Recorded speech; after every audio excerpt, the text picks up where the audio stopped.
All right, now we're live. Welcome everybody to Sweetcast.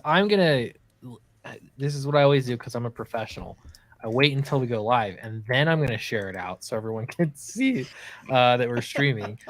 But I always like I always like the way that when I come onto your channel, Clint, like you just say, "All right, we're going live," and press the button, and it's just live. we're Like just live. no There's like intros, no like, "Oh, welcome to the stage. It's Keith Gleason." Like Yeah. none of that stuff. Just like straight into we're just just live. talking. Yeah, it's like I ripping off love a it. band-aid. Yeah. And it's not like I should know. I should know better by now, but I just don't. So Like that's how on we my go. show, on my show, like I had to engineer this whole situation where it comes in with like this funk music, like so I can ease myself like into just talking because Yeah. I can't be all fake and be like, oh, we've got like the greatest thing ever, like coming up. Do you know what I mean? Like I Yeah. can't Yeah. do that fake enthusiasm believably. Yeah. You don't turn into Jay Leno instantly or whatever. Yeah. It's your videos though, Kami Mark are inspiring because like you'll do the ones that I know they've got to take a lot of time to do Mhm, these big mhm. long edits. But then when you see them, it's like, that's what I like about YouTube videos. Like I could watch so many YouTube. There was a while there I was getting into, I don't know if you guys ever watched like Bearing or like whatever. It's like random channels, but the way that they edit it, they can talk about any number of topics, but editing it and having like a knack for timing, it just makes for a more entertaining video. And it's like I want to do more of that. I gotta get more time to do it. But yeah, call me Mark. You a lot of your videos are just, I love it. Yeah, Yeah, thank good you. stuff. Yeah. The few Thanks, I've thanks. seen, I love it too. Yeah, They like make my ass the off. the pre-recorded like essay ones are like quite savage, like but have like some subtext and meta like on them, and it like Uh-huh. trying to like demonstrate an example of like something to you, and it like Yeah. I like doing those videos. Some of the temptation I think from like live streams or even my video format that I've done for so long of just turn on the video camera and just try to like fit it in quickly, you know what I mean? Mm-hmm. But the temptation is you kind of can fall into uh just kind of having like a very generic take on things for the sake of time, you know what I mean? Like this is generally what I think. But when you have time to like write out your thoughts or plan it out, you can have like a more interesting perspective. And I think I don't think that all YouTubers have the same perspective. It's just like the easy perspective.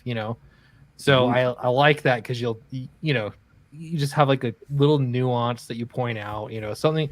It just makes for a more interesting video. So I want to do some more of that again. Let's say hello to the chat though. Roland's here. What he says. I'm assuming that's how he said it. Paul Riley's here. Hey, great to see you. Gorilla Stream. Might as I well. guess. Yeah. Amy's here. Yeah. Hello. Great to see in the chat, Amy. Kami Mark from the chat, from everywhere, like Shoe on Head or Chris Ray Gunn, Talking Heads. Yeah, I mean, you can edit.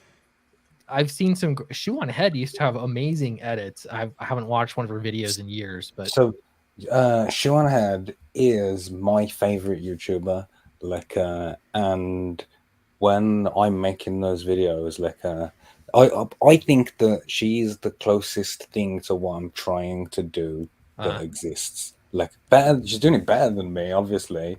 Like, but you know what I mean? Like, that's the kind of thing that yeah, I'm aiming to do. Like, I'll have to look her up. I've like never there's seen her. enough social commentary, but there's also jokes, yeah, and that it's like I can, even if I disagree with an opinion, like I like whatever late night talk shows or whatever, if I disagree with something but they do it well, you know what I mean? Like Yeah, you I can hang in there. Yeah. yeah, like Jon Stewart, like in the heydays of the Daily Show, I disagreed with a lot of Jon Stewart stuff, but I would still watch it because it was funny most of the Or time. even nowadays, like I like Bill Maher. Like I'm always hit and miss with him, but Yeah, yeah, like I can hang in there with him now.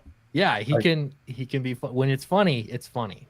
Yeah. I know, like, from making jokes, that if I can make you laugh at something about yourself, like, it's even sweeter for me. Like, it's more delicious. It's easy to make you laugh at me, but to make you laugh at something that you disagree with, Right. like, you'll be like, oh, damn, that's funny. That's Oh, how I I feel agree. a lot about, Stone Toss. You know Stone Toss on Twitter. He's like a cartoonist. It's hard to you've definitely seen it. Anyway, the point is he makes like a little right wing 4-panel cartoons, kind of like a George Alexopoulos or something, but way more famous. Okay. And I almost always disagree with his take, but the way that like he presents them, I was like, Yeah. that's a good way. Like You can, yeah, you can forgive it because, like, and that's the great, like when it transcends it. And there was, a while there, it was a little over a year ago, maybe a year and a half ago. I really, I started making little skit videos. I didn't do that many, and they were very, very basic. But the point was to write out ahead of time comedy, you know what I mean, and then try to achieve it or whatever in my crappy YouTube style. Was it like a monologue or something, or They were like skits with cutting. I think my best one that I did was the hidden tapes behind the Mark Wade deposition or something, because when you read the deposition and like you're reading some of the quotes and stuff, the evidence they must have gone over, it was just like on my imagination going like, what on earth, what kind of conversation happened when they went over Richard Myers' private email that said like, who is this, like a bunch of furries or something, like things like that. So I wrote it, and none of them were that funny, but when I got into it, I started reading about comedy, and they said like in its essence what the purpose is that you're trying to tell the truth, like, and some of those things, that's why you can make someone else laugh about themselves, because you can't deny, like if you hit this little nugget of truth, it's people know it's true, and there's something about that makes it more funny. Oh yeah, I did stand-up comedy for a couple of years, and like really, yeah. Oh man. Yeah, that was kind of crazy. Like, but I was like, I had a self-deprecating humor style. Like, so like, I went awful. I went nuts on myself basically, but it was fun, man. But it helped me, like, I didn't stick with it because I couldn't I hated doing the same material every time I got up there, Yeah. And like, but it helped me get out of my shell a little bit. I used to be a little more introverted, so it kind of helped me like to stand in front of an audience and just tell jokes. It was like, I don't know. It was interesting. There's video of it out there too on YouTube. Oh man, I've got to find it. Yeah. I should. I'll find, if you guys want to see it. It's got swearing, which I don't know if you care about it, but I could find some if you want. It'd probably be worth it. Okay. Find it. I want to see it. Right, yeah. Let me look while we're talking. We'll go over it. Amoeba's here. If you're going to tell people the truth, be funny or they'll kill you. Yeah, you got to be funny.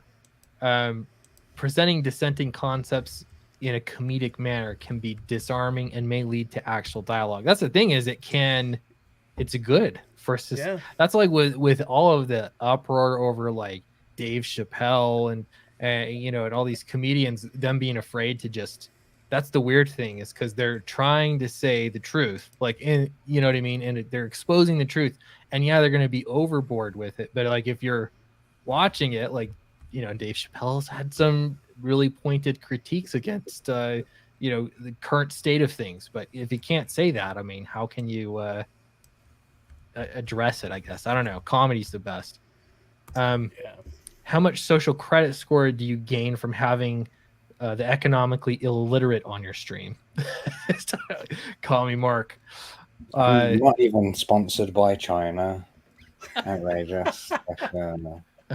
Yeah, I know. When you start looking at how many big corporations are sponsored by China, and the NBA too, all that, it's makes it fun. Yeah. Hit that like button. Yes, please do. That's why the gesture fool in European monarchies was so powerful. They could actually criticize kings and queens under the guise of humor. Yeah, good stuff. All right. Well, dream job to be a jester, like, and just rag on the king, like, Yeah. all day. What a great job. All you have to do is wear the hat, you know, and that's the only downside. Really, you'd be set to go. That's funny. All right, we're gonna share the screen here. Hopefully, we'll look at. We're gonna talk about a bunch of stuff. I can already That's tell. my I put in the private chat. That's probably like my best set on YouTube. Okay. It's like a 10-minute set. Sweet. I did actually. I performed at Catch a Rising Star in Rhode Island, so it was kind of like a legit show, which is good, you know. That's awesome. Yeah, we're definitely gonna watch it then. It'll be worth any. I don't think there wouldn't be any strikes, right? Anyway, I don't even care. I don't think so. I mean, unless there's like cursing strikes, you know, like. I think we're far enough into the stream that it won't matter. They check like the first 2 minutes or 30 seconds, maybe. Oh, okay. Yeah, it's the first 30 seconds. That's why I always play the 30-second countdown in it, just to get past that initial 30 seconds. Do they really strike you for like profanity? No, but like so there's two like types of ads that you can have, green ones and yellow ones. And if you use too much profanity, you'll get a yellow one. So it's like a fraction of the ad revenue. Gotcha. Yeah. And these days I'm not getting ad revenue, so I'm not too worried about I'm not too worried about it. But generally I'm like, I like to keep a clean stream, but I gotta see this, so we'll see. Yeah, and shut it off if you think it sucks. But like, I thought I was okay at it.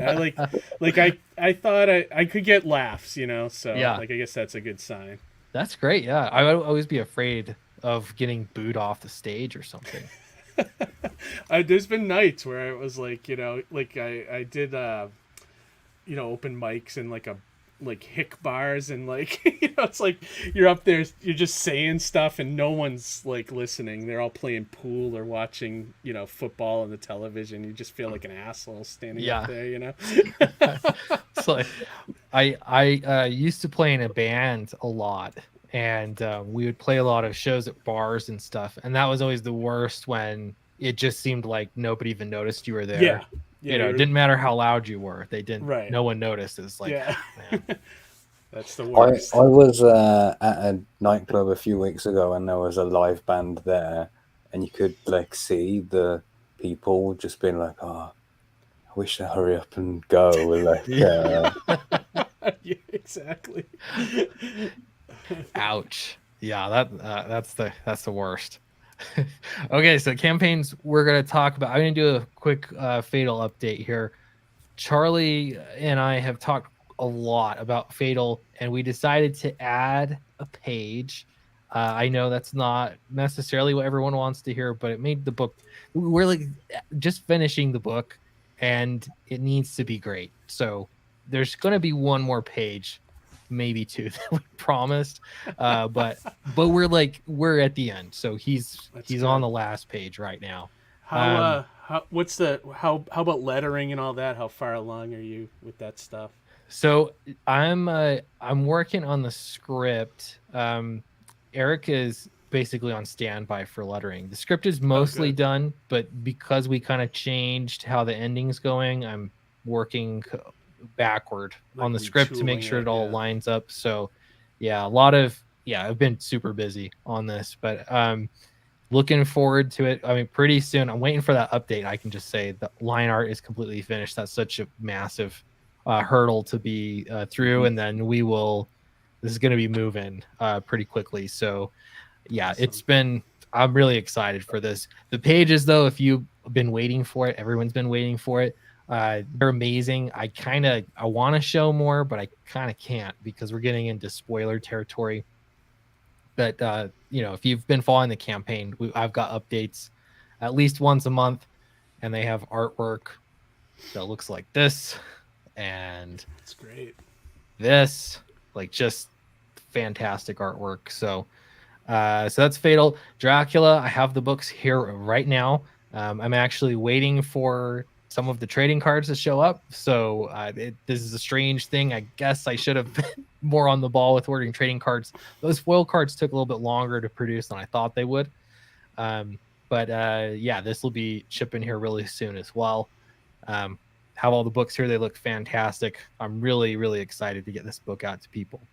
Nice. Today we have Kami Mark on to talk about his book. And why don't I let you give us the first explanation of it? We'll come back to these throughout the night, but tell us a little bit about your book.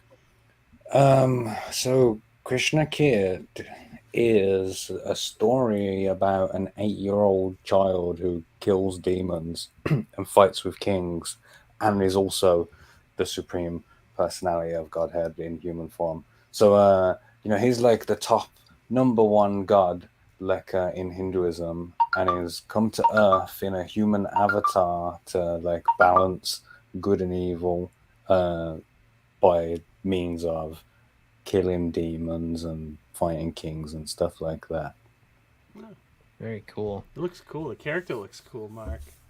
Yeah, thank you. Like I put so much effort into the character designs to really capture like this sort of anime flavor that I'm trying to do with it. I'm really happy with how it's coming out. Yeah, it looks great. Like especially these images here. Yeah. That's Brahma, the creator god. In Hinduism, there's 3 like main gods: Brahma, the creator; Vishnu, the preserver; and then Shiva, the destroyer. Like, and when all 3 of them are together, like there's a perfect balance, and the universe like hums along perfectly as it's supposed to. But because the world's got to evil or whatever, Vishnu's come down to dish out some divine justice, and obviously that causes like questions in heaven and in the heavens, I should say, about like who's in charge now. Like while he's on Earth, like and while all that's going on, there's a king who's trying to kill him, and he's sending like wave after wave of demons like after him, so he gets to fight demons as well. Very cool. It's really cool. What's the tone of the book? Is it like superhero, or is it like? It's like it's like Dragon Ball, and it is the thing that I compare it to the most. Like I think it wears its Dragon Ball influence like quite on its sleeves. Like so it's because it's like anime inspired. It's ultimately about the power of friendship, like but also with fighting gods and demons and stuff. It's cool. It sounds wild. So many motion graphics in here too in the campaign. I think this is going to be a record breaker. I am certain that it's a record breaker for that, because that's not a thing that you can do like in the standard Indiegogo form creator thing. You have to do it like through HTML, like an image source, like off other places on the internet, like even so if you would just hang on, scroll a little bit further before I make you scroll all the way to the top again. This is a separate book that's also available, the Duryodhana Purana, that's set in the same universe, like but is a dark, twisted tragedy like version. Anyway, that book is finished. Like I already have it like done. This is a sample one. Like it's got about 6 like edits that I need to do. Like and then that can go out like straight away. Like as soon as we hit funding, I can start sending those out. Good stuff. Yeah, and I gotta say too, Kami Mark, your books always crack me up because they're so creative, like with your constraints. Because it'll be like not Daredevil. You took a public domain Daredevil story and just rewrote the dialogue for it. So it's like you're constrained by what the visuals that exist there, and then it's like it is actually a feat of writing. One of the things that people don't like appreciate with Not Daredevil is that the speech bubbles and the captions are all set in stone, and it like I can't add to them, I can't move them. Like and at any time that there's one there, I have to fill the appropriate amount of space in it so it doesn't look weird. So sometimes you have to find a way to make like a 2-word answer fill up 2 balloons, like, and then other times you have to condense like a huge like monologue into like 2 sentences. Like, it's a real lessons learned doing that. Yeah, it's like Marvel method, but the wrong way. Yeah. like with the letterer involved too. Yeah, it's crazy. But and then I always forget that your Kim Jong-un book. Yeah. I forget how the title went though, but it was like an incredible Photoshop. It was just like, to me, that it was interesting. It was cool to push it all the way to, hey, I'm going to write a story, and the focus is on the writing. The visuals are there; they're there to tell a story, but you put on yourself a different set of constraints. With having said that, here you are doing a more traditional comic book without those kinds of restraints, and so I'm really excited to see how the book is.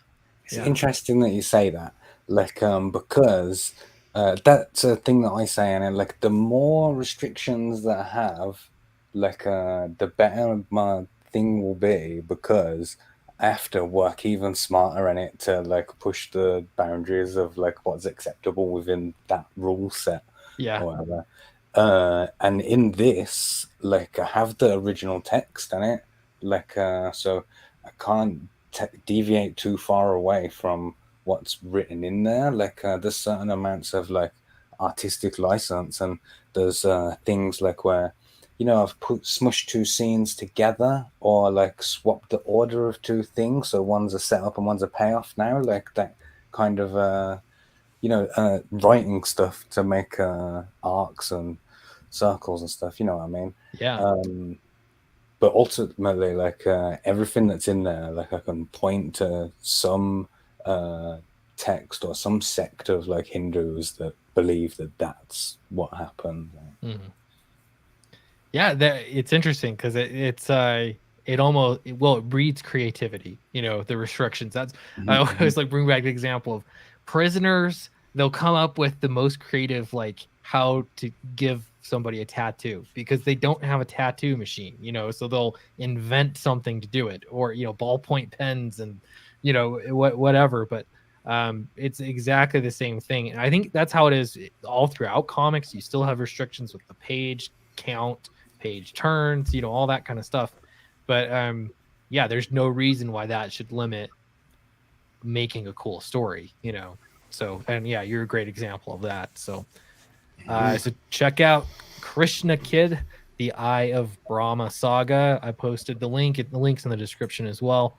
We will look back at that. Mighty Mascots, Keith. Well, first you go, and I'll say some of my thoughts too, but tell us about Mighty Mascots 7, 8, and 9. Okay, so for anyone not familiar with the Mighty Mascots in general, it's just basically a super team of serial mascots that were brought to life by a 3D printing accident, and they just fight crime. It's I always describe it to people at shows and everything as if you took a Saturday morning cartoon and jammed it with like a Justice League comic, and that's what you get. Old school, just fun superhero adventures, like the stuff you used to read in the 70s and 80s, And this is the next 3 issues. We'll be introducing Grunt Calhoun, who's the new head of Mascot Crime Division. And then also we'll be introducing Gog and the Colonel in issues 8 and 9 as prepping for a giant kaiju type battle with my excuse to bring back Mega Crunch, the giant robot, basically, So Nice. Yeah, just fun superhero stories that true definition of all ages, None of that YA crap. Yeah. No, and I've said it before, I won't beat this a horse to death too much, but this is a book that I think so. Initially, I got the whole Alterna pack for Halloween a few years ago, 2 or 3 years ago, and I handed those out at Halloween, and I gave my niece one of the Mighty Mascots books, and she loved it so much. She's like, "Where's the rest of them?" Yeah, I got it. Oh, really? The rest of them. And so this I is thought, your niece, okay. Yeah, it started with my niece, and then I was like, okay, I'm gonna get some more of these, and I read some, I enjoyed them, gave them to my kids, and my kids loved them. My daughter's like, oh, this is my favorite wow. book ever. I think I had my son Oh, do a wow. little That's review great. for you, right? I posted that. Yeah, My I kids love just that. loved the series so much. I really really enjoyed it, but I just love when my kids love reading comics. It's like, yes. Yeah. And it's funny too, like I think I've told you this too, where it's like I'm kind of tapping into the stuff I loved as a kid. So like Mhm. it's like that old stuff still works, like that old Stan Lee formula, that old, Yeah. Jack Kirby stuff. It just like it still works to this day. If you can get a kid to sit down and read it, that's the thing. And trying to find books like this, like out there is like next to impossible now. Yeah, they just don't exist anymore. They don't. Everything's Like, like some art house. I don't it's know. either Like, Dogman or nothing. Like yeah. it's or nothing. So it's Yep. like I love it. This cover too. I just gotta say, his facial expression. it's This is where it's at. I love it. my first painted cover too, which is Oh, cool. this a local artist up here in New England, Ryan Santos, unbelievable artist, and I gave him all 6 issues, and I said, what's your idea for a cover? And he's like, I'm going Alex Ross, and I'm like, oh yes. Yeah. And then he Sweet. turned that in, and I was like, oh my god, amazing. And then that cover is by a kid I went to Kubert school with for 1 year. And he works in advertising and storyboarding and doesn't do comics, and I was like, oh my god, he's being wasted there. Yeah. I mean, like, that cover is amazing, so Fantastic. Yeah. Love it, man. Yeah, Yeah, this thanks. is great campaign. I already backed both of these. Put my money where my mouth is. Thank you. I'm excited to get both these books. But yeah, if you have not backed them yet, these are, indie comics. We're in the grind, making it happen. So you guys backing fun. these make these comic books happen, truly. So yeah, if you're looking for a book to get tonight, 2 great books to get tonight. Do check them out. Fantastic. The other thing too is with Alterna Comics, it's actually really rare to get alternative covers, like variant covers. It's not the norm. And so when you have a campaign like this from the creator and you have variant covers, it's a special thing. It's not like Marvel where they're overdoing it. It's actually like a really cool, neat small print run directly from the creator thing. So and like, you're 100% right. Like, I bet there's going to be less than 500 of these covers, of each of those covers made, by the time this is done. I just can't see us making more than that. yeah. And if I do have extras, I'll probably give them to the artist and maybe sell a few at shows, but that's about it. That's the only way you'll be able to get them. Yeah, so do check them out. I'm gonna post the link. Did I post it yet? Oh, I did. I posted the link in the chat just barely. So yeah, check it out. We'll look back in at these as well. All right, I think the time has come. We need to check out some of this. Well, hold on. I got to share audio though. I have not watched this for I don't know how long. Hopefully it's still good. I can't even remember half the jokes now at this point. It'll be a surprise to all. Some of us. it is probably dated, but we'll see. All right, here we go. So we got Keith Catch a Rising Star. Yeah, this it's one of those comedy clubs that are pretty. You hear about them a lot. A lot of the major stand-ups work at Catch a Rising Star. There's a couple around. I've certainly heard of it before. Good stuff. Well, okay, we're gonna start watching it. We'll make comments throughout. Next comic up to the stage. You guys ready? Is that? Can everyone hear that? Is that too loud? I've worked with this guy a whole bunch of times, and I didn't realize it, but tonight he actually brought in some graphic novels. He does comic books as well. Very talented guy. Please make a big round of applause. You're about to see Keith Gleason. See, this is where I'm like sweating bullets already. Oh, I'm big not time. on stage. I'm sweating. Hey, Rhode Island, how's it going? Here to tell you guys, I just got back from Six Flags this past weekend. I don't know if you guys like that place. You guys like Six Flags? You know, I like amusement parks, but I gotta give the big middle finger to Six Flags. Because if you're fat, it's like a hate crime park. They have signs all over the park that say, if you have unique body proportions, you may be at risk of riding the ride. Don't you wish for once they wouldn't be PC and they would just come out and say, hey, bitch tits, look at yourself, you're a disgrace. Why don't you go die under the brand new Batman Gauntlet roller coaster? And oh yeah, fried doughs, buy one, get one free at the concession stand. So I guess I'm a man with unique body proportions, so I started calling my girlfriend a proportion chaser. And the hate doesn't end there.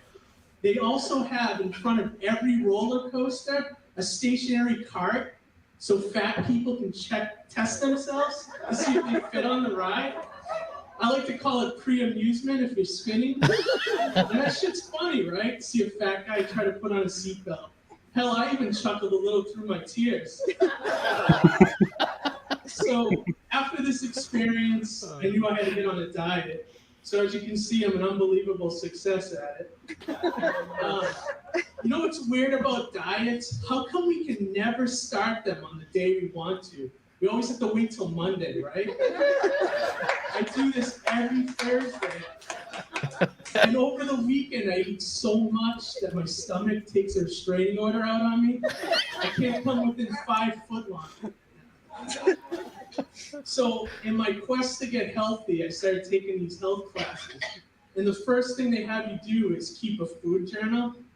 And what a food journal is for all you skinny people out there, it's you have to write down everything you take in a day. So like if you have a hamburger, you have to write down the bun, meat, cheese, all that good stuff.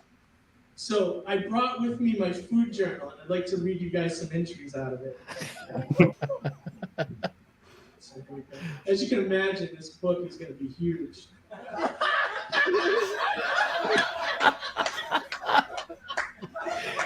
Keith, you got to do more stand-up. That was hilarious. Today, I saw my nutritionist to evaluate my progress. She sat me down and said to me, you know, Keith, the saying, you are what you eat, is really 100% true. And I said, funny, I don't remember eating a fat, bald loser. Now, I gotta apologize for this next one. I was really angry this day, so keep that in consideration when I read this. Dear Food Journal, Monday. Fuck apples, just fuck them. They say an apple a day keeps the doctor away, so I ate 5 apples to be extra healthy, and now I'm shitting apple cores and blood.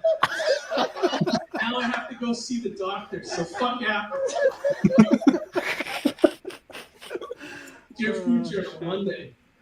No one told me apps for the iPhone are not actually food. Hope I'm eligible for an upgrade soon. Dear Food Journal, Monday. Today I was examining my bowel movement, and I noticed that my feces was all sandy and grainy. I'm beginning to think when you're on the South Beach diet, you're not supposed to actually eat the South Beach. Dear Food Journal, Tuesday, 3-day weekend.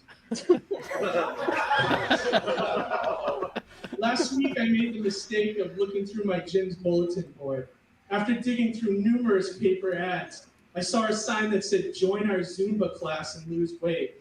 I signed up, showed up to the secret address, and realized that I need to get glasses. Because instead of signing up for Zumba, the Latin-inspired calorie-burning dance fitness party, I actually enrolled in Goomba, the mafia recruitment center. It wasn't too bad, though. I learned how to talk with my hands, and now I can wear a mean tracksuit with gold chains. And oh yeah, now I'm racist. And here's my last entry. Dear Food Journal, Monday. Today I tried the Weight Watchers point system. I got the high score. And I lost a toe to diabetes. Thank you.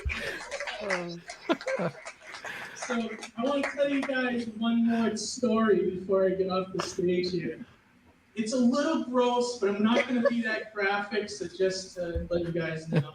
The title of the story is I Shit My Pants at Walmart.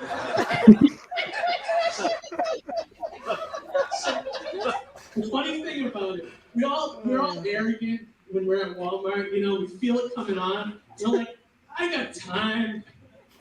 I get home, use my own bathroom, you know, read my comic books, whatever. But that never happens. Right? With me, I was over near the DVD section looking at the cover of the Twilight movies. In case you ladies are wondering, I'm Team Jacob. And that's when I felt That kind of dates this, Dates it a little bit. right? Like Luke Skywalker blew up the Death Star in my lower intestine, right? So the first thing that happened is my ass slammed shut like one of those time bombs at the bank, right? But now I'm standing there and I have to move. I have to get to the bathroom. So I end up walking like this. Like Huey or some shit. Like, kids, wait up. You know? So eventually the pressure took over so much I had to stop and take a break. And I'm in the middle of this weird aisle, an aisle I would never go down in my entire life. But I'm just standing there, so I had to pretend to be into this shit so it didn't look weird.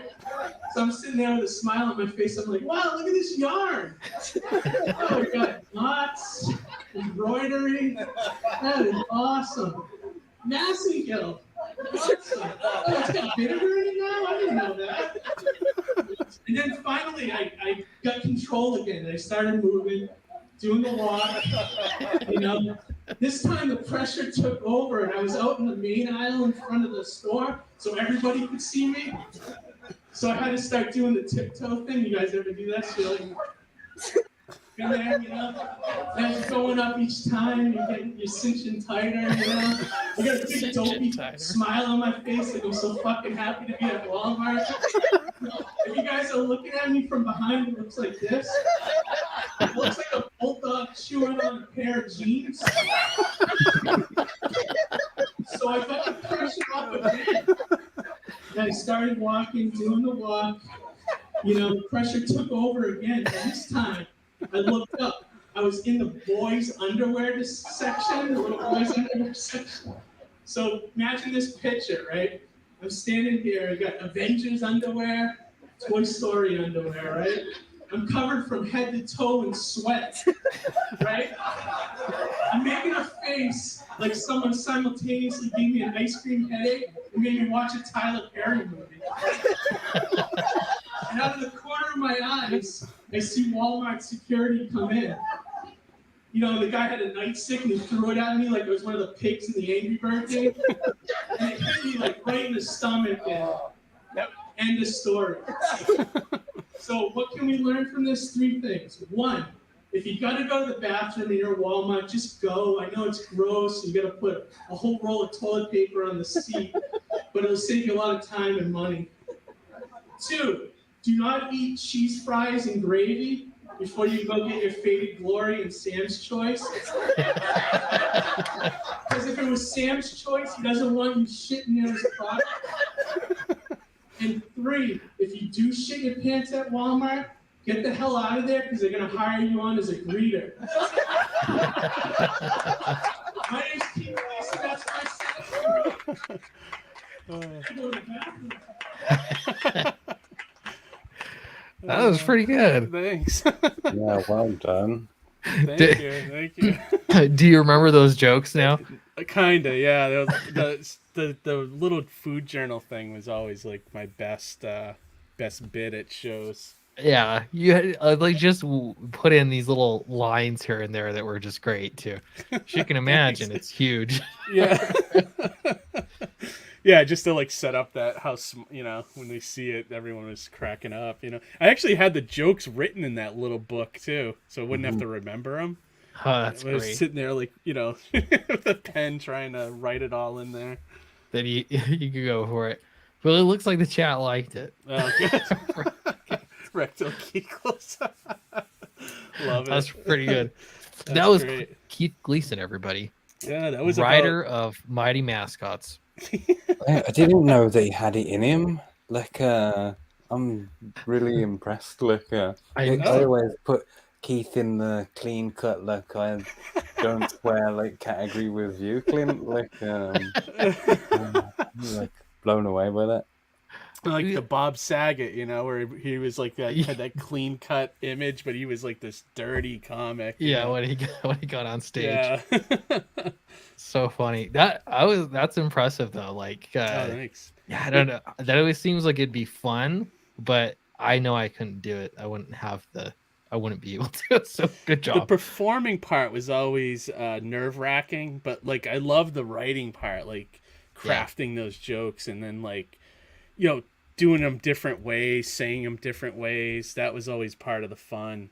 And then with the food journal bit, it was always like changing out different diet jokes, basically. Yeah. And seeing what works and what didn't. Keep it fresh. I always thought, you know, it would be fun to write jokes for a roast, like not perform them, but like write them and just Yeah. like eviscerate somebody. That sounds like fun to me. Yeah, and just give it to somebody else to do. Yeah, like because the delivery, that's a whole other skill too. But It is. yeah, just like so creative, you know, with the jokes. But I'm impressed. Oh, Keith, thanks. was Yeah, pretty it good. was just it was like I said, like I was doing it for a couple years, and like what was happening is I'd be going out like every night, like, you know, I'd be driving like miles and miles to go to like an open mic or even just a show, and you would get there and it would be like 5 people, and it was just like after a while, because I was still writing comics, you know. I wasn't with Alterna yet, but it was like, you know, still doing comics on the side and stuff, and it just came to a point where it's like, which one do I want to do? And like, in order to get better at stand up and actually become a good comedian, you just got to travel, you got to go across, you know, all over the country, and I just didn't want to do it. I didn't love it that much, you know. Yeah, that's the thing with writing or like comics or anything. It's like it doesn't matter how old you are.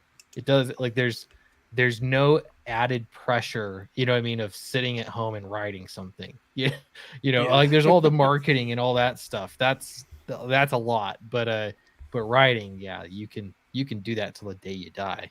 Oh yeah. You know? One of the bits I had that was I'd have to dig them out, but I had like these bumper stickers, like this one was pretty funny. It was like there was a news story like a few years ago about like that they were going to do a flying car at one point. So I had made up all these bumper stickers that would go on a flying car, and it was all like, you know, play on like the real popular like bumper stickers, like, you know, the ones that say like this car drove over Mount Washington, you know, and it was, he said it was like this car flew over Mount Washington, and it was like stuff like that. And that one was pretty fun to do too, but it was like, it was so small, it was hard to like do it with an audience because people in the back couldn't see the visual, you know. So how do you test something like that to know, like when you're writing something, I just think this is funny to me, and hopefully it translates as funny when someone reads it.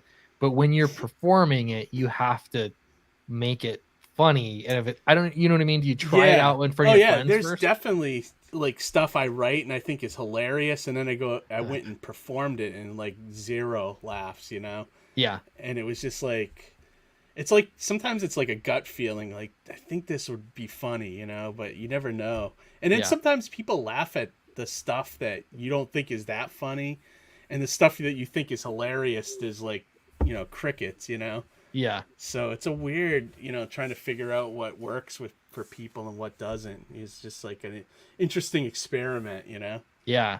Yeah, when I'm recording my like essay videos or whatever, sometimes like I'll deliver a line and like trip at the end because I'm laughing like at my own joke.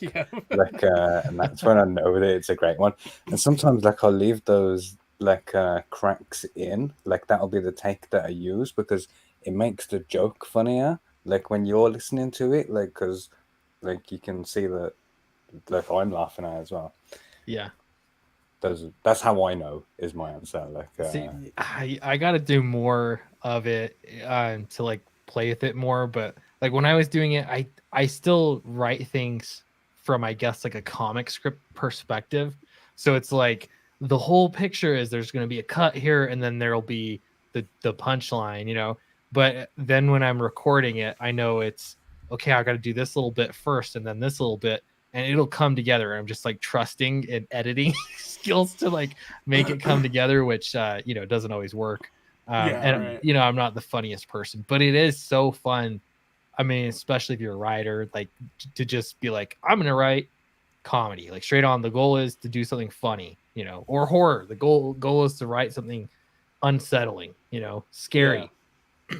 Oh yeah, definitely. And like, what inspired me to do it originally was like when I was the best man at my brother's wedding. I had to do the best man speech, and I was like, I don't know what to write, you know? And I threw a couple jokes, and then people loved it. So that was kind of like, I started talking to my friends. I was like, I think I want to try stand up. And a couple of the buddies I went with originally, they were kind of having that same thought too. So we all went together to like this open mic and tried it. And it was just addicting after that for a couple of years, you know? Yeah. That's cool, man. I respect that. It seems fun from a distance, but yeah, I don't dare. I'm sure in your town there's probably an open mic somewhere you'd have to look into. It's one of those things like, yeah, I wouldn't even have remotely enough passion to try it out. So, okay. But like writing some jokes sounds like fun, you know, but yeah, not definitely off to somebody. Yeah. So someone else try this, but yeah. So coming back over to the Krishna Kid, I keep wanting to add the head of it, but Krishna Kid. This is fun anime action, you know, inspired, so to speak. You have jokes in this. To me, like I try to have some funny things in everything I write, but the goal is to make someone go, huh. You know what I mean? Like not like straight on comedy, but it's like break the mood a little bit. I don't know. What was your kind of approach, or what kind of pieces do you have to this? So this, like in my other books, you know, every panel is a joke, or if it's not, it's the setup for the next panel, which is a joke. Like this uses humor in the way that you're describing, sure, like to break tension in moments, like or you know, there's some bits are a bit slapstick, you know, like someone might whack into a tree, or you know, like but this isn't like out and out comedy like my previous books. Like I mean, like people know like about the funny books that I write, but this is my favorite to write, tragedies in it. Like I love like just making loads of horrible shit happen to someone. Pardon me.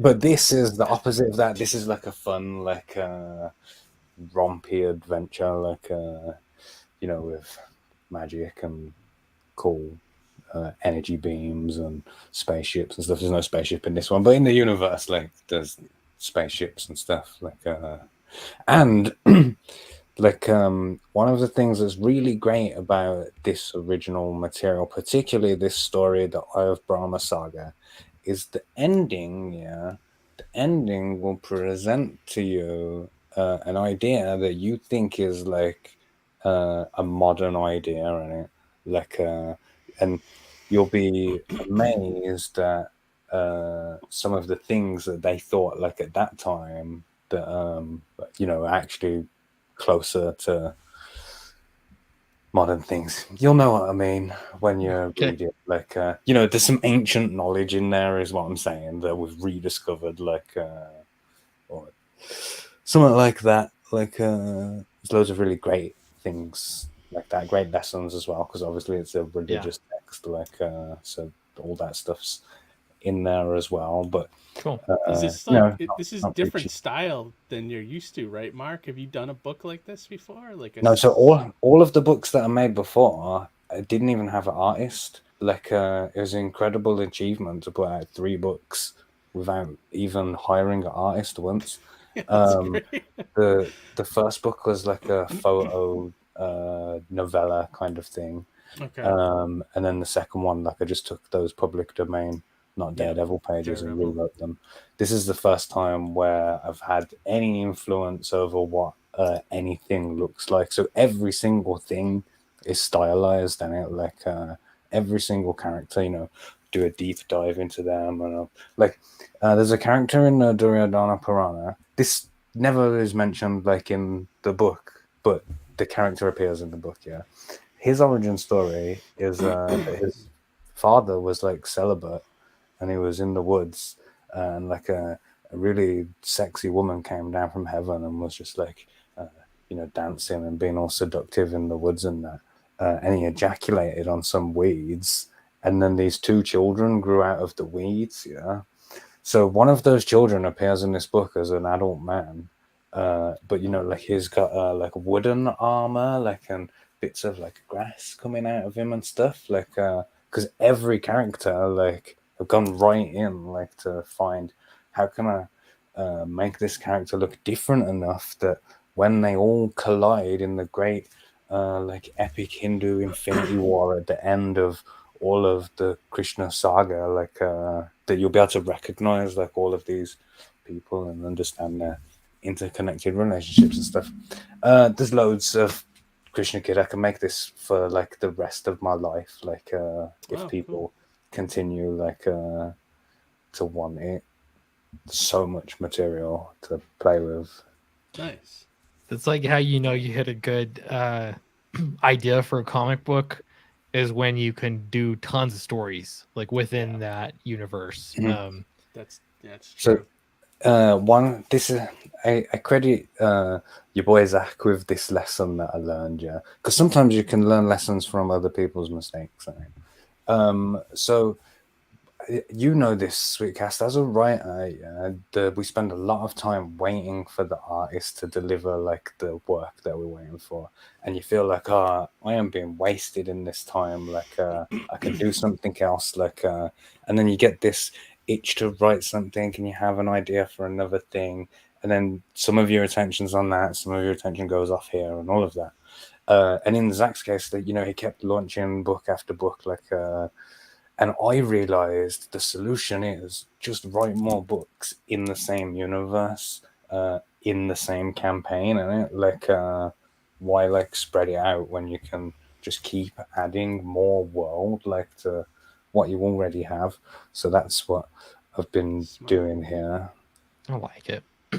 Yeah, there's I think that's smart. I think there's not enough people doing that, like really like jumping around from different title to different title. And I mean it's good to do some of that, but I don't know, these are comics. Like the great thing about the medium is that it's serialized and you can have like these big expansive stories, and really it takes a lot of pages to really I mean people will still sit down. Dracula, we got that. My son sat down and read that in about 20 minutes, and it kind of hurts because you're like, that took forever to make, so much work to make that book, and he read it in 20 minutes. Breeze right through it. Yeah. But that's just the reality of it. So yeah, I love that. And that's what I've been trying to do at Downcast is like I have a lot of ideas for it. It's definitely a universe that like I can do a ton with it. Fatal's the same. Like I could do a ton with Fatal. But yeah, I definitely, yeah, I think that's smart. Then you give people more to sink their teeth into. And then when you release the next one too, they're getting into the series you put all that work into, you know, they still get to read that book that you started with. So yeah, and I feel the same. Like it, but it's like hard for me to like do other things now because my mascots is just kind of takes up most of my time. But I have other stuff I'd love to do, you know. Yeah. So I don't know. I get that though. I get the wanting to do a bunch of different things. Yeah. What's cool about using Mahabharata as like a reference text or whatever is there's so much like there. I always give the example that if you take the complete works of Shakespeare and Dickens and Dostoevsky and Alan Moore and every issue of Dragon Ball and the Bible and Lord of the Rings, like, and put all that together, it's still not as many pages like as the Mahabharata is. And there is a saying that everything that there is can be found in Mahabharata, and anything not found in Mahabharata, there isn't. Like, I said that to Narwhal earlier, and he said, "Oh, it's like the Simpsons did it meme," like, which is exactly what it's like. But it means that any like type of story that I want to tell, like, is in there somewhere. I just have to find it. Like when I wrote Krishna Kid, the Eye of Brahma saga, and I'd hired an artist to do it, and he did 20 pages of the issue 1 before ghosting me and like never replying to me or whatever. That's in that moment, like, I felt like really like down and gloomy or whatever. So I wrote a nice tragedy in it, like, to cheer me up. That's in the same universe, like, to cheer you up. Like that one tells the origin of like the villain that kicks off the big like civil war that happens in 30, 40, 50 years from the beginning of Krishna Kid, where we're ultimately aiming to get to. Nice. I love it. This, you know, I realizing tonight that these are all books that are big. You know what I mean? They have potential to keep growing. My Mighty Mascots is already working on issue 9. That's wild. Yeah, I know. To think about. So much here. I mean, 2 books already. You can get tragedy. You'll laugh. You'll cry. Everything. But if you're looking for indie comics to support, look no further. Krishna Kid right now on Indiegogo. This is a relatively new camp. I mean, you just launched over the weekend, didn't you? On Friday I launched, and yeah. we've been immediately, instantly shadow banned on it. Like, Really? so yeah, like, if you go to Explore, go to comics, go to, you know, the just launched filter, which is scroll down a little bit further. See there, just launched at the bottom. You can tick that, and you'll see that it doesn't appear at all. There's like the form isn't even full, like, and you know, I've been going backwards and forwards with them in emails, and you know, I'm not even in last place. Like, at least put me in last place and say like, oh yeah, look, see, you are there. Right, like, keep me in last place, like, but at least let people find it. Like, so, but what's great then is that means that the $2,500 that we've made already comes purely from the chat, from YouTube, like, and from the mailing list and all of those things. Right. Like, so it's given me a nice measure of what we could do potentially without Indiegogo, like without them taking the 5% or whatever. But I mean, it would be nice if we weren't shadow banned. I think we'd be closer to like 40% funded, like, with that extra footfall traffic. Did they give you any reason 5% for why they're doing that, or is it just you know, like you're shadow banned? I have a theory on why they're doing that I cannot prove.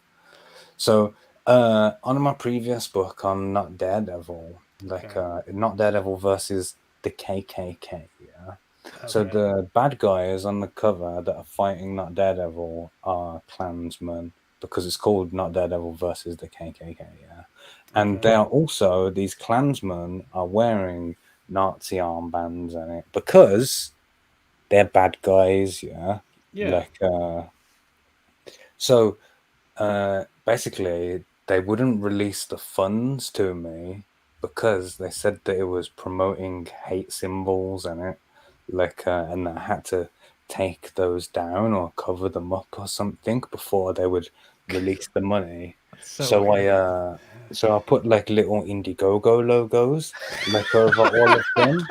Like, I didn't know that. Yeah, and I think they're like exacting their revenge on me on it. Like, you instantly went on a list.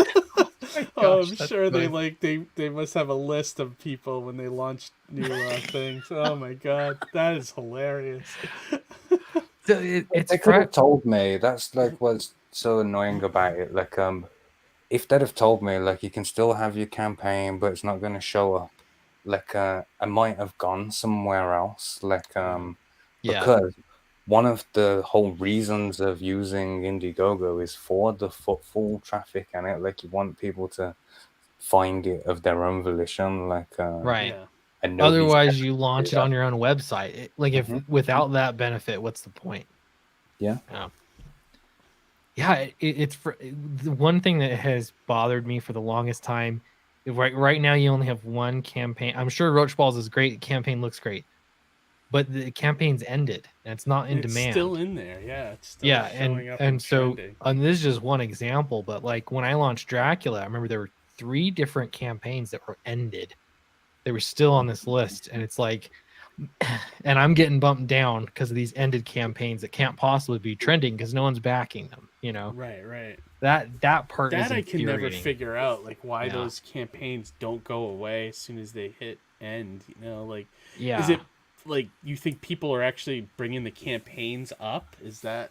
I have a think hard that- time believing that. Yeah, me too. Like I don't know why that. Maybe it's just a flaw in their programming or whatever. That I would suspect is probably the case. I don't know, but I don't know, man. Crowdfunding's tough.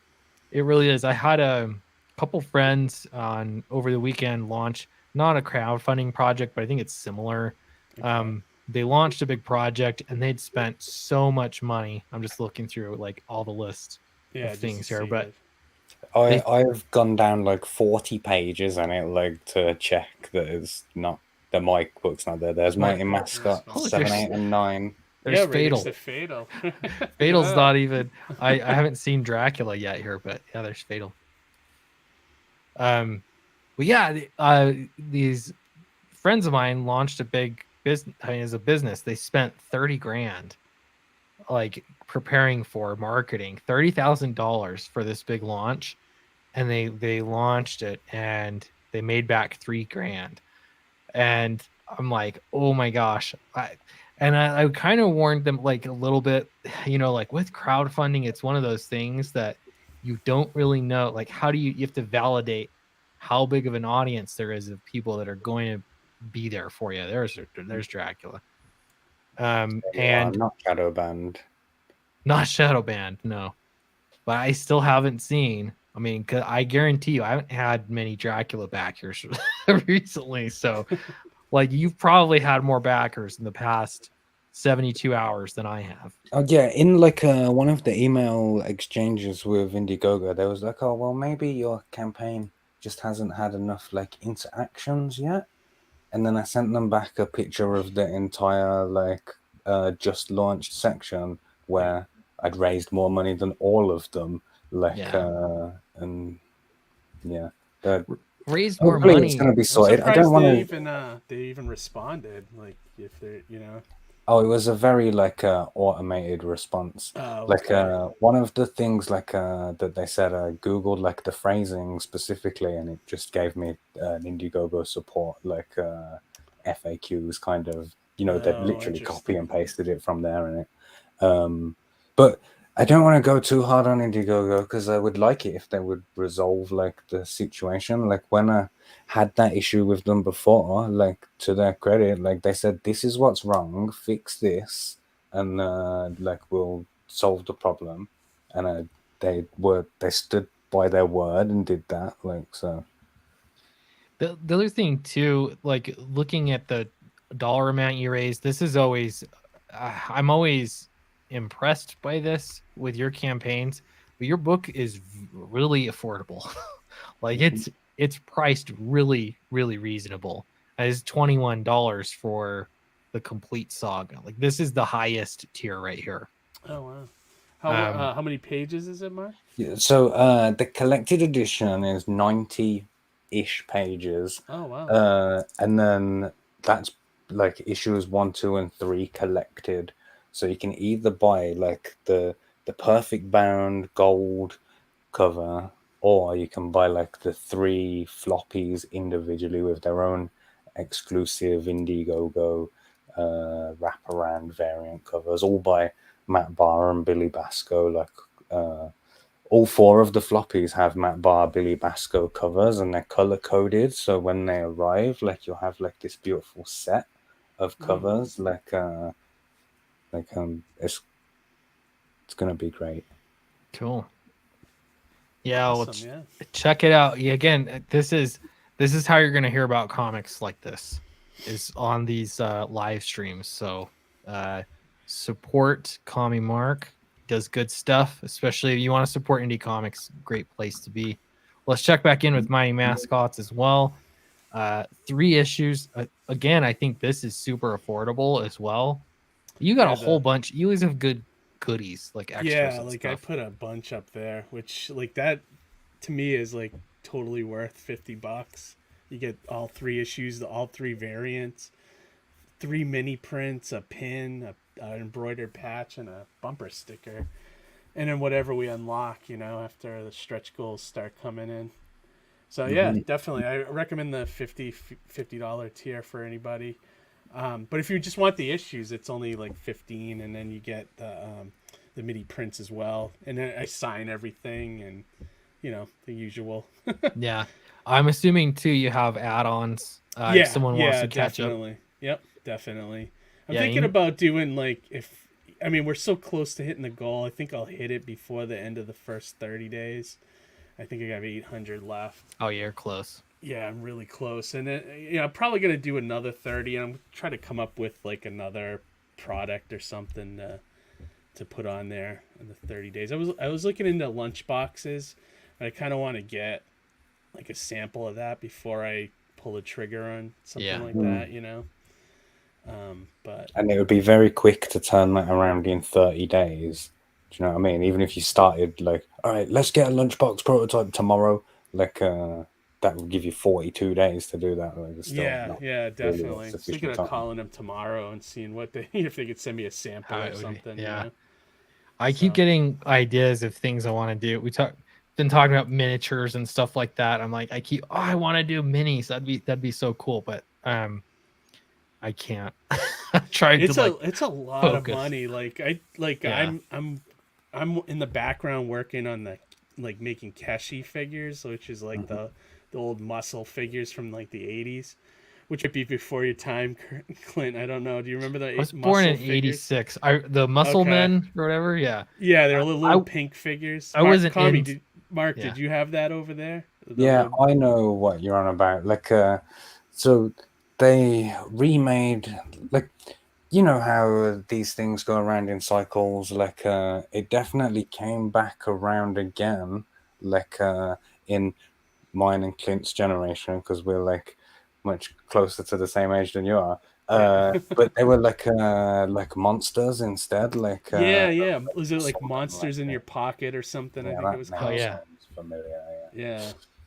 They're trying to revive. I don't know how I know this. I watched a little YouTube documentary about monsters in my pocket. Oh, you did? Okay. They had the video game. Did you guys ever play that on Nintendo NES? No, they had a video game of it, huh? They had a muscle game too, like it was like a wrestling game. Huh. But I thought, man, that's a franchise that surely is dead. Like, it'd be fun to say, these little NES properties that so many people have history with and know.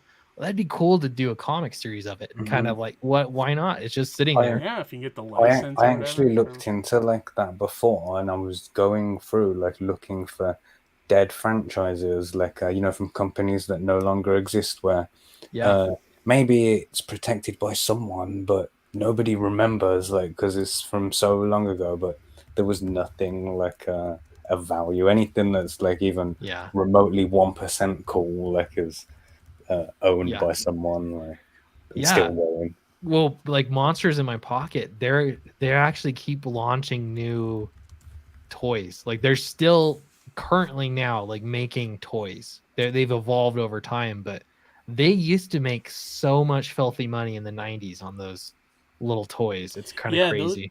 The fans of those, like, they're hardcore. They buy any kind of figure that they see like that's made with that plastic.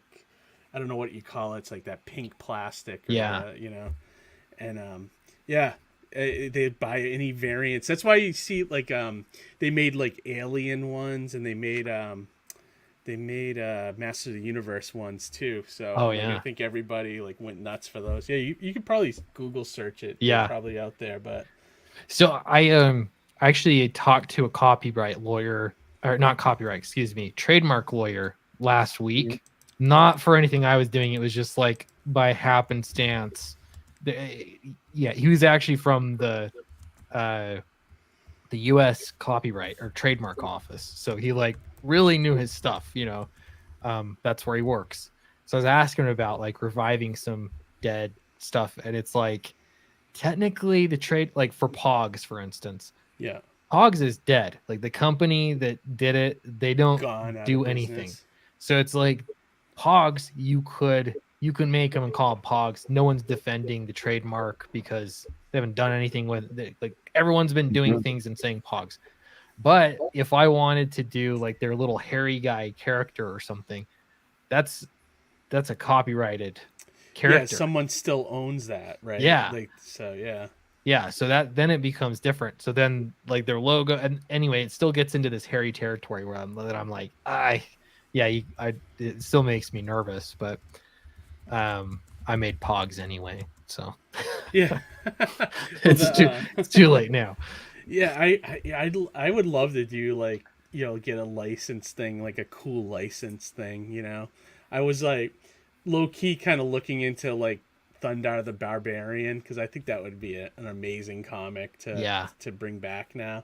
But like I think Warner Brothers owns that, so forget it. It's like if DC's not going to do it, then they're just going to hold on to it. Yeah.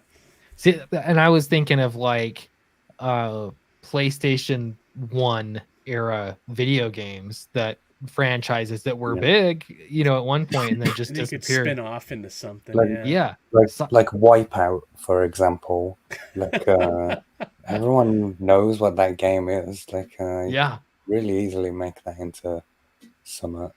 Yeah, I looked into Siphon Filter because I remembered. Oh yeah, I loved the video games, and they had great storylines to them and everything, and their own Commando would be awesome. Yeah, that'd be. I thought Jet Moto would be cool. Yeah, Twisted Metal. Some cool things you could do comics with, but getting connected with whoever owns them just seems a bridge too far, because most of them are owned by these actual larger companies, and so they're just holding it for someday they might use it. I don't know. Right. yeah. It's like one of those things. It's like, how much is the licensing fee, and then how do you even get like to the person? Yeah, it's like the thing. Almost certainly will never be worth it. Right. Yeah. And by the time you pay all that and get it out there, it's probably like a diamond cut, like getting your book in diamond and getting like this pittance after everything is said and done. Yeah, it's crazy. Which is why here we are making our own IP, so then we can control it. So I haven't checked any of these. I'm going to refresh them just because. If you haven't backed yet, please do. We're going to probably end the stream here pretty soon. Mighty Mascots issue 7, 8, 9. If you're new to Mighty Mascots, get in here and you can get the whole run. You'll get all caught up. These fantastic comics. That also, I have like the first time the digital tier too, with all 9 issues as well. Oh, okay. If you just want to get the digitals, you're worried about shipping or any number of reasons, catch up on digital right here. You already got 4 backers that took you up on that offer. Yeah. Krishna Kid also here as well. Stick it to Indiegogo and back it anyway. On Indiegogo. That's why it always gets hard. Like, you're beholden to all these platforms. I don't know, man. It's tough. Yeah. If only there was some kind of like group that wanted to do something about like all these corporations and stuff. Like, if only we could find someone who would do that. That's it. Right. Yeah. All you need is just a little bit of collectivism, a little bit of. I only need 2 tools to fix this situation, and one of them's a hammer. Like, the other one's a sticker on it. Yeah, that's all there is. Yeah, that's so funny. Check out Krishna Kid as well. Both campaigns are in the link in the description. So if you're watching this tomorrow, appreciate you for sticking with us. I think we're gonna close it out tonight. I'm gonna get some stuff done, get ready for shipping Dracula books out. But Keith, appreciate you being here and sharing your stand-up comedy from the past. Love it. Yeah, no, glad Yeah, you guys that was enjoyed it. the most unexpected treat, wasn't it? Like, Great. Thank you guys. So good. Call me Mark. Great to have you on as well. Always great to talk to you. And yeah, great to finally be on a show with you, Mark. yeah, you too. Like, I've seen you around for ages. Like, I've never been able to work something out, so this is great. And yeah, Clint, thanks for having me. Like, I always like to come and hang out with you. Like, it's nice to have like a normal person like to check in with. Like, I often joke, like, if you look around, like, there's a lot of crazy people like around.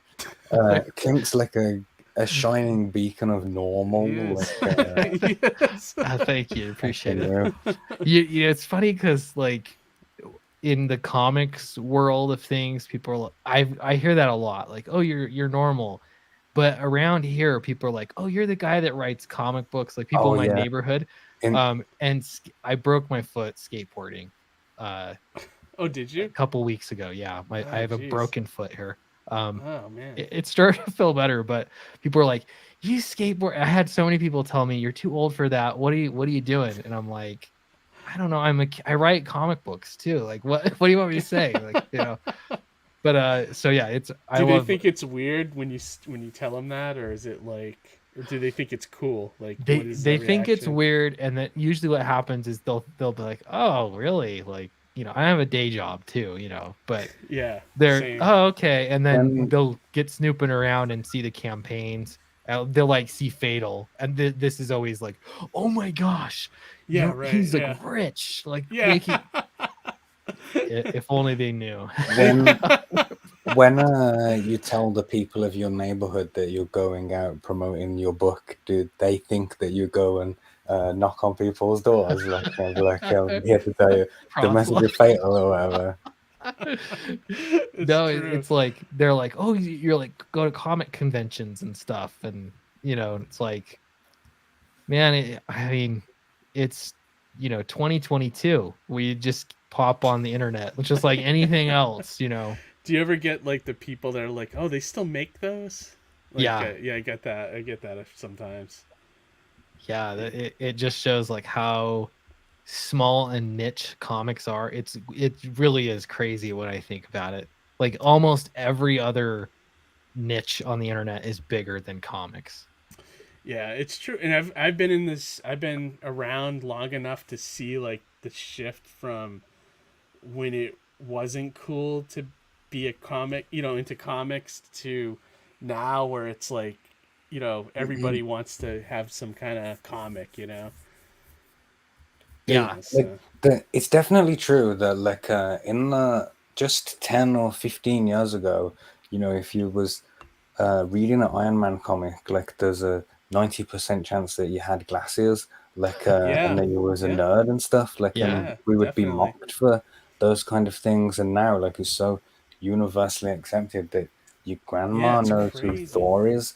Like, I mean, your grandma knew who Thor was before. That was a bad example. You know, she knows who Captain America is because Thor's a real dude. I remember sitting around with my friend, and we saw these kids, you know, this is about 10 years ago, running around. They're all wearing X-Men shirts. And I'm like, oh my God. Like when I was that age, like if I wore that, I was, you know, expecting to get my ass kicked basically, you know?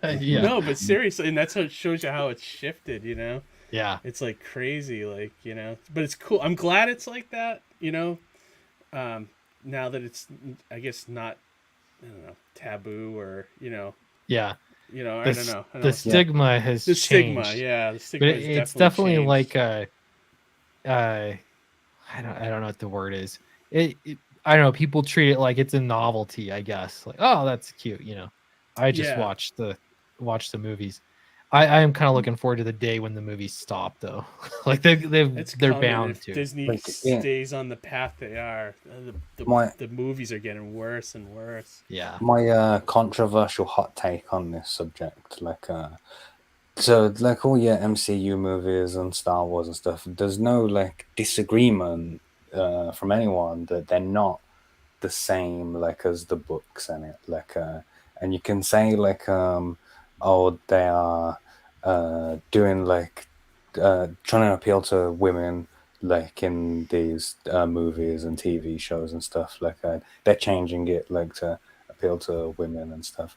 But now like I can watch Star Wars with my girlfriend because of that in it, like as whereas 10 years ago like she would have just not even stayed in the room in it, and I'm prepared to sacrifice 15, 20, maybe even 25% like of the quality of the thing that I love, so that I can share it like with the other people that I love in it. Like that's my take on that. Wow. Yeah. That, I mean, I've never been that big of a Star Wars fan in particular, so I don't know. I'm like the ones that I like are still there. You know, the ones I don't like, I don't watch them. Which is how it's been going with Marvel movies too, and all the TV shows. It's just too much. But it's like the assembly line. It's like one ends, the next one's ready to come out, and it's just like they're pumping them out. Yeah. Oh my god. Like this new one, this Andor coming out. Like someone asked me, "You watch this?" It's like if I can't remember this character from Rogue One, I'm probably gonna skip it. Like, yeah, know, like he's so unremarkable that I don't even remember who he is in Rogue One. You know, right? I mean, yeah, it's wild. It's a crazy thing. I saw this clip on Twitter today of Matt Damon on Hot Ones. Did you guys see this clip? No. He said, I mean, it might be worth looking up real quick. But he was explaining why they don't make movies like they used to. Okay. And it was really interesting to me. Here, I found it. To just see him explain it, because he was just very matter of fact about it. Let's watch it. We might as well. Yeah, I want to hear this. So I was going to end the show, but we gotta watch this first. We gotta get into a good tangent. We'll quickly EFAP Matt Damon, and then yeah. Here, we'll just do it real quick. Here we go. So I think a scenario lots of viewers can relate to is sitting on the couch on a Friday night, going through the streaming services, cycling through the movies, and thinking to themselves, they're not making movies for me anymore. As somebody who's been intimately involved in movie making for 30 years, what are the macro Hollywood conditions behind that sentiment? Well, so what happened was the DVD was a huge part of our business, of our revenue stream. And technology has just made that obsolete. And so the movies that we used to make, you could afford to not make all of your money when it played in the theater, because you knew you had the DVD coming behind the release. And 6 months later, you'd get a whole nother chunk. It would be like reopening the movie almost. And when that went away, that changed the type of movies that we could make.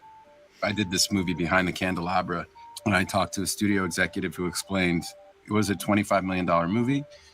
I would have to put that much into print and advertising, right, to market it, who we call P&A. So I'd have to put that in P&A. So now I'm in $50 million. I have to split everything I get with the exhibitor, right, the people who own the movie theaters.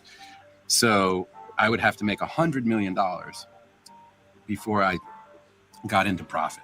And the idea of making $100 million on a story about like this love affair between these two people, yeah, I love everyone in the movie, but that's suddenly a massive gamble in a way that it wasn't in the 1990s when they were making all those kind of movies, the kind of movies that I loved and the kind of movies that were my bread and butter.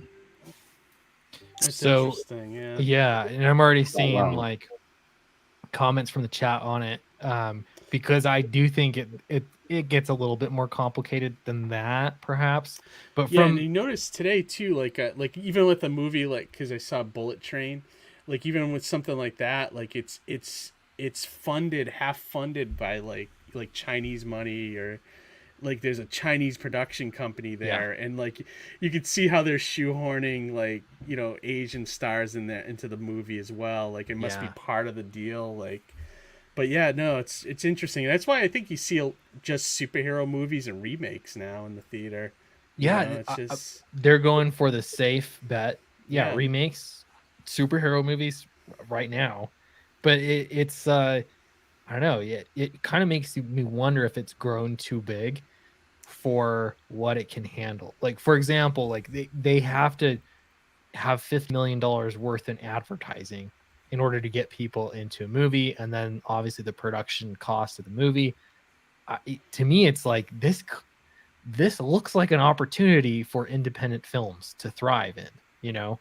And there are people making independent films, but I mean, exactly, if you can be leaner, you don't have to look for that Chinese government money.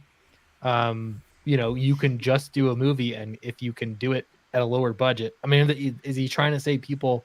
That's their point too. Is like, are people not willing to watch those movies because there's not tons of CGI and explosions? And I don't know. I don't know the answer to this question. But it's interesting. He's saying that those movies can be successful, but they take time, and they need time to sit in the secondary market to become cult classics or whatever. We certainly aren't making movies like that anymore. Like, it has to be a hit or you're fired, and not just you're fired, the entire cinematic universe that they're trying to build on top of you like starts crumbling inwards. Well, and then I don't know, when they do a new franchise, I've seen a couple now. What was the one I saw? An action movie on Netflix. I can't even remember the name of it now. Some like is it Gray Man? Gray Man, yes, thank you. It's like that's a movie that could be a new franchise, maybe, but it's, I don't know. There wasn't. It just seems like such a risky move. Like they just had to go straight to streaming services. Like Netflix made it, you know, in order to try something new, which is that's kind another of crazy part of it too. I think like viewing habits in general change. You know, like people just don't go to the movies like they used to. You know. Yeah.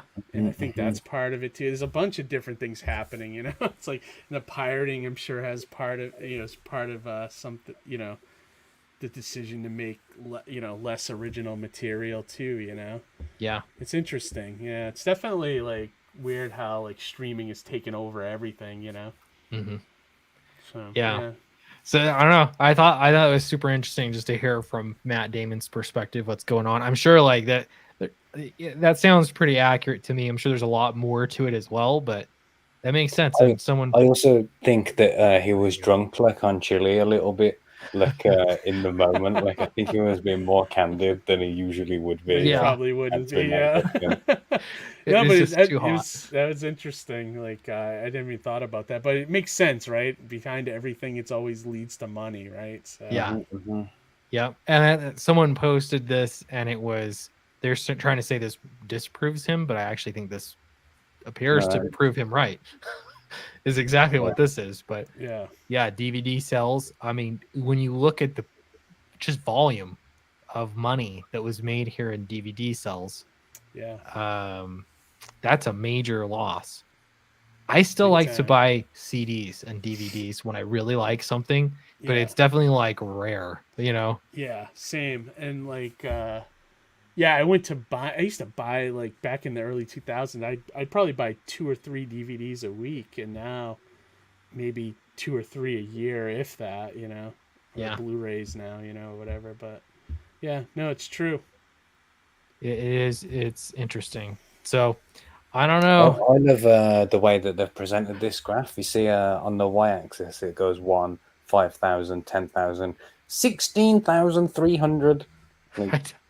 It's so specific. Yeah, right. But yeah, there's space. I mean, maybe. Yeah, that spacing doesn't make a lot of sense, does it? No. It should be. Yeah. Anyway. Do you still have video stores anywhere near you, like DVD stores or anything? No. Yeah, no. I don't think so. None that I know of. We have like a secondhand one that's like probably about a half hour away where they just sell used, you know, stuff. Which is kind of interesting, but yeah, I don't know. Yeah, interesting to see. But even all the more reason too to support independent. So yeah, thanks for everyone for watching. I'm gonna close it off. Appreciate having both of you on the stream tonight, and definitely. Congratulations and good luck on your campaigns pushing forward. So awesome. Thanks everybody. Okay. Bye everyone. Thank you. Bye.